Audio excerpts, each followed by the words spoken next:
Hai mă, de ce n-ai zis că ai ajuns, că întârziem? Unde întârziem, mă? Mai e timp. Hai să zic ce am mai citit eu despre Volkswagen. Lasă, îmi zici după ce comanzi mașina. Plecăm la Wolfsburg împreună cu echipa de Brain Engineers RO001 Xeo. Ei sunt cei care au câștigat premiul Volkswagen pentru autonomie la ultima etapă a competiției BRD First Tech Challenge, adică să meargă în orașul în care se respiră Volkswagen la fiecare pas. Mă rog, plecăm dacă ajunge odată mai repede mașina. Așa. Hai să zic, dacă tot mergem în orașul Volkswagen cu acești copii deștepți, am zis să mă documentez și eu. Cam așa ta e... Da. Aiurea. Bine că ți-ai luat tu hanorac. Păi ce să găsim? Mașini, tehnologie, tradiție. Currywurst. Acolo unde se produc mașinile Volkswagen, se fac și cârnați. Combinație pur nemțească.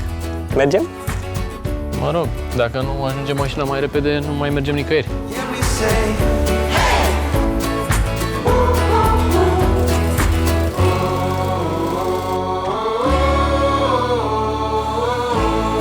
Hai că am întârziat.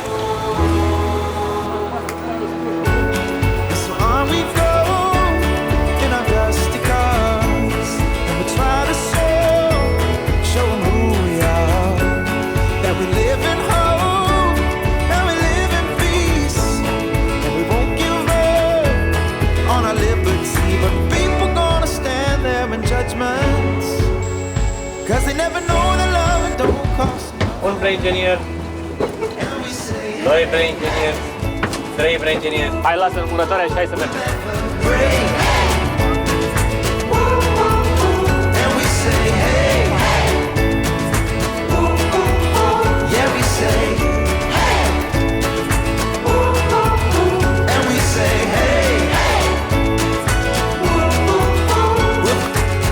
Am ajuns la Automuseum.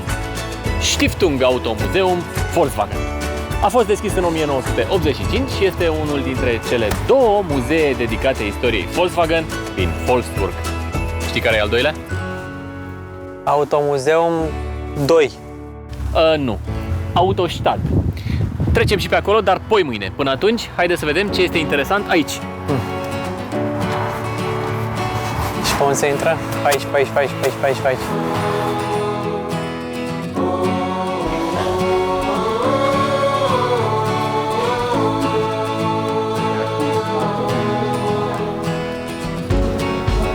This dusty road with summer in the air. Don't need no place to go, and still we're almost halfway there. We're here to change the world, one heartbeat at a time, and give this life a whirl as we chase the light. But people gonna stand there in judgment, 'cause they never know that love it don't cost them nothing. And we say, hey, we'll never break. And we say, hey, yeah, we say,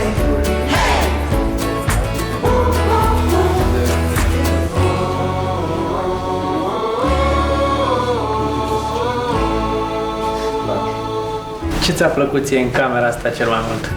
Țin să spun că nu am mai văzut niciodată un motor de Bugatti. Oamenii de la Volkswagen au construit la un moment dat pe baza lui Diablo un Lamborghini care se numea Chiron. Și acum urmașul mașinii care avea motorul ăsta e Bugatti Chiron. Tu cu ce mașină ai plecat de aici? Sincer, îmi plac foarte mult mașinile vechi și de-a dreptul mă fascinează un Scirocco prima generație. Mașina care mi-a plăcut cel mai mult e Golf, da? Golf GTI din 78. Întotdeauna mi-am dorit unul. E o mașină care redă exact vibe-ul ăla de anii 70-80 și la vremea lui era mașina pe care toți tinerii și-au dorit-o. Oarecum mă consider că m-am născut în secolul greșit, pentru că mie îmi plac extrem de mult mașinile clasice și gata, am găsit-o. Asta e unul dintre puținele prototipuri care au fost produse pentru Statele Unite. E o mașină concepută pentru 6 oameni, foarte spațioasă, foarte mare, e pe stilul american și asta m-a atras pe mine foarte mult la ea, adică ea n-a intrat niciodată în producție, a rămas la nivelul de un prototip Dacă ar fi să o iau acasă, aș lua acum.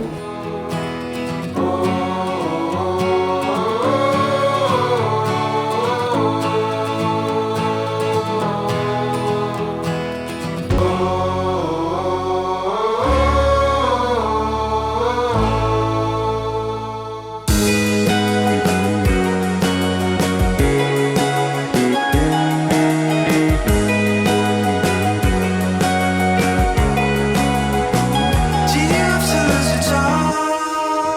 Did you even know that you could walk away?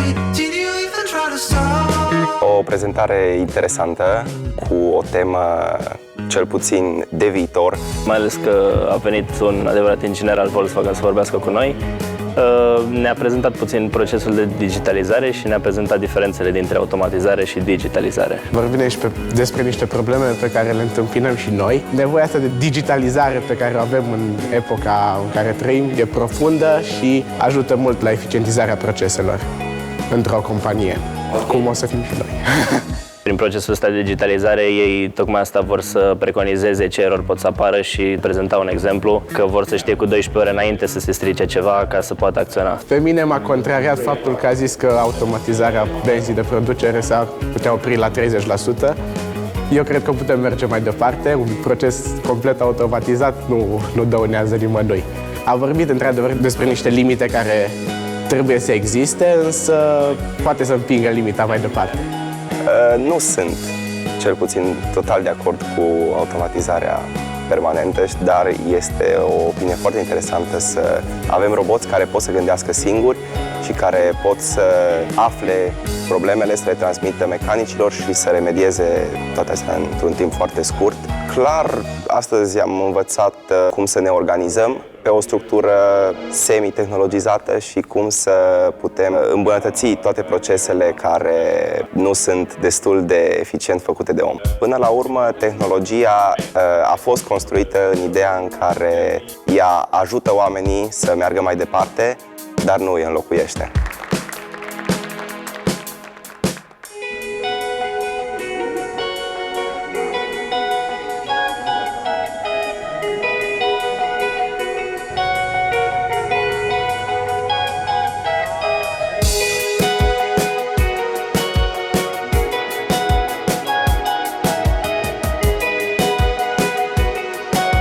Prezentarea din ITST a fost foarte impresionantă. Toți roboții și tot echipamentul care le aveau băieții la dispoziție a fost fascinant. Am văzut că lucrează în Java și atunci am putut să și înțeleg o parte din cod. Iar aveau niște roboții interesanți cu niște roți Mecanum pe care le putem folosi și noi. Cel mai interesant mi s-a părut când am văzut și roboți în acțiune, mai ales că sunt roboți mult mai mici, care pot să facă niște lucruri mult mai rafinate.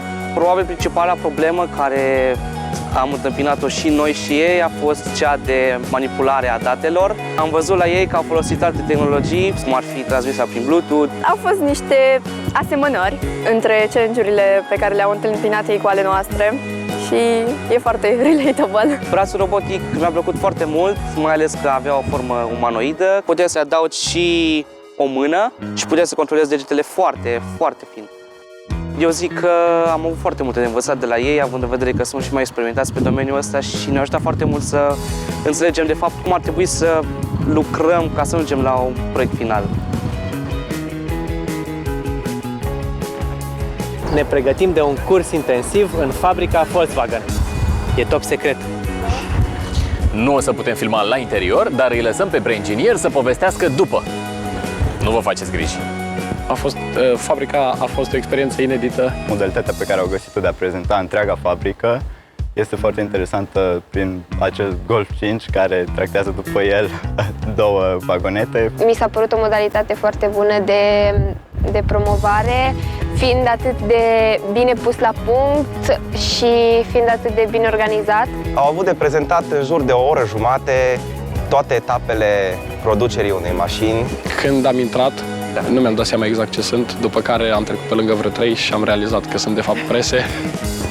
În zona de body shop eu personal am crezut că oamenii studiază componentele, după aia mi-am dat seama că sunt roboți automatizați. După aceea urma partea de vopsire a mașinii. La partea de vopsire cred că e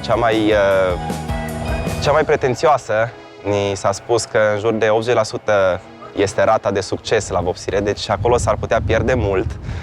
Și acolo folosesc niște roboți de precizie. Poate să se vopsească o mașină neagră, după una albă și după una gri și nu afectează cu nimic mersul fabricii. În zona de paint sunt foarte bucuros, aș putea spune, pentru că au reușit să găsească o modalitate să folosească roboți ca să vopsească mașinile, să nu mai implice omul, deoarece această muncă, chiar dacă este ușoară, este foarte dăunătoare, să zic așa. Zona de assembly line a fost foarte impresionantă, ne-a fost prezentat momentul excepțional al, cum l-a numit ghidul nostru, măritarea mașinii, în care întreaga platformă pe care este construită mașina se lipește de caroserie și atunci proiectul la care ei lucrează prinde forma finală a unei mașini. Sincer, a fost segmentul de fabrică în care am văzut cei mai mulți oameni. La zona de spare parts, asta chiar trebuie să spun, colegul de lângă mine a spus că are nevoie de un rulment pentru cutia lui de viteze și să stai să vezi treaba asta, cum se fac spare parts pentru atâtea categorii de mașini, spectaculos. Au o rată de eficiență a folosirii pieselor de peste 99%, ceea ce dacă s-ar respecta acest criteriu în toate instituțiile și echipele din care facem și noi parte, probabil că am ajunge departe. Sunt foarte riguroși. Cred că o să dispară factorul uman în câțiva ani, deoarece automatizările o să își spună cuvântul, o să fie doar roboți care să construiască mașina de la zero până la final și o să fie doar oamenii care se ocupe de probleme tehnice sau de software. Sincer, am spus zilele trecute că mi-aș dori să plec cu un Scirocco generația 1, dar după ce am văzut astăzi, cred că totuși m-ar tenta un Golf nou.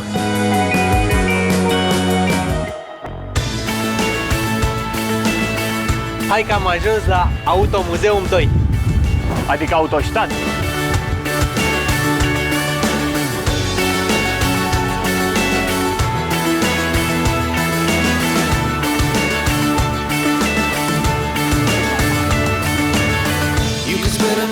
And I can swear to you, and we can promise to hold on tight. But there's a part of me, and there's a part of you that's always thinking it won't go right. I wish I didn't live in the future tense. I wish I never got in this cage to fight. I've been moving fast, I was out ahead, and I'm pretending it's all on me. But now the future passed, and if I ever laughed, it was 'cause of a memory. Baby, stay in the line, 'cause I'm coming back. Pauză de prânz la Autostadt Muzeum, adică oportunitatea perfectă pentru Giurgea și Bratu să facă un test. Da. Zi tu cu ce?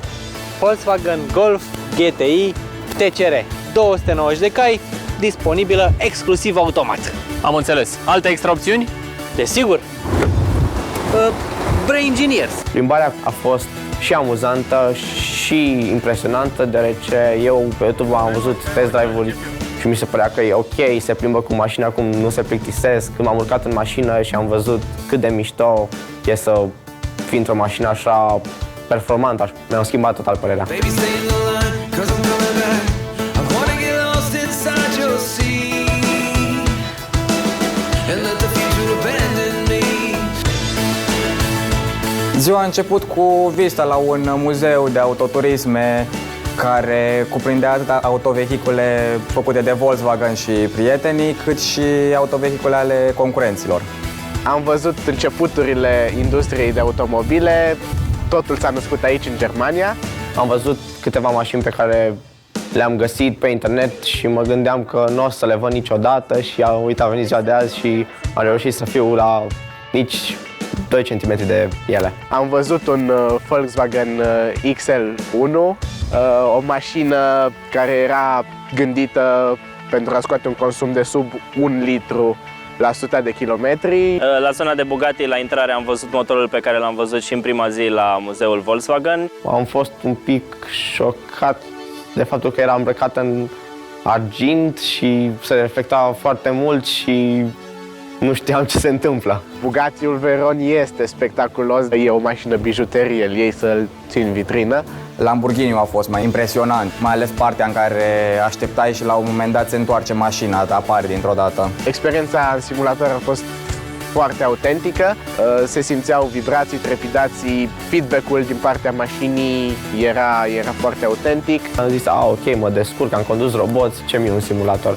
M-am pus pe scaun, a început cursa, deja mă lua panica, nu știam, volanul trăgea mai de mine. Sper că nu mă strâmbam pe simulator, deși și dacă m-am strâmbat am meritat pentru că am scos cel mai bun timp. Deci... Links davon das Gebäude auf dem Hügel, was stützt. Am vizitat turnurile din spatele meu, turnurile unde sunt păstrate toate mașinile care pleacă din Wolfsburg. Sunt complet automatizate. Poți să stochezi 400 de mașini într-un loc nesemnificativ. Acest car tower are mai multe lifturi și noi am fost într-o cabină și aceste lifturi ne-au urcat sus așa cum urcă toate mașinile din Wolfsburg. M-au luat emoțiile când am văzut că o să urcăm la etajul 32, dar când am ajuns sus, fetele m-au calmat, să zic așa, făcând un vlog. Întreaga experiență este gândită pentru a crea o conexiune între cumpărător și dealer. Clienții vin aici să ia mașinile, se duc undeva, semnează niște acte, între timp un roboțel autonom vine cu numerele de înmatriculare prin tot campusul. Clienții își pun numerele pe mașină, după care înnoptează la hotelul din campus și a doua zi pleacă cu mașina acasă. Totodată ne-a spus că clienții pot să cunoască toate persoanele care au avut contact cu mașina și astfel se atașează foarte mult de Volkswagen și de mașina lor.